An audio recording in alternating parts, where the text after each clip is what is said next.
Everyone welcome back to my mini vlog. మీలో ఎంతమందికి reset and reorganise చేసుకోవడం అంటే ఇష్టం? ఓల్డ్ స్టఫ్ అంతా క్లీన్ చేసేసి న్యూ స్టఫ్ అంతా పెడుతూ ఉంటే భలే అనిపిస్తుంది కదా.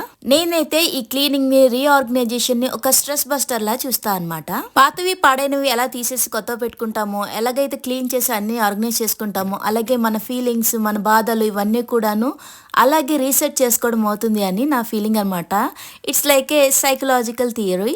అందరికీ వర్కౌట్ అవ్వకపోవచ్చు, బట్ నాకైతే వర్కౌట్ అవుతుంది. మన ఎమోషన్స్ ని రాంగ్ వేలో పెట్టి అవన్నీ గొడవలు చేసుకోవడం కన్నా మనం రైట్ వేలో ఇవన్నీ పెట్టామనుకోండి, మనకు ఒక హాబీలా ఉంటుంది అండ్ మనకి లేనిపోని ప్రాబ్లమ్స్ కూడా రావు. సో ఎవరైతే ఇంటి పని తక్కువగా చూస్తారో వాళ్ళందరికీ కూడాను ఇది బాగా ఉపయోగపడుతుంది అనుకుంటున్నాను. నాకైతే రీసెట్ చేయడం అండ్ చూడడం కూడా చాలా ఇష్టం. మీలో ఎంతమందికి రీసెట్ వీడియోస్ అంటే ఇష్టం? మర్చిపోకుండా కమెంట్ చేసి చెప్పండి, ఎందుకంటే ఇలాంటి వీడియోస్ ఎక్కువగా చేస్తూ ఉంటాను. పని చేయటమే కాదు, చూడటం కూడా చాలా బాగుంటుంది. స్ట్రెస్ బస్టర్ గా కూడా ఉపయోగపడుతుంది. ఏమంటారు? నచ్చితే లైక్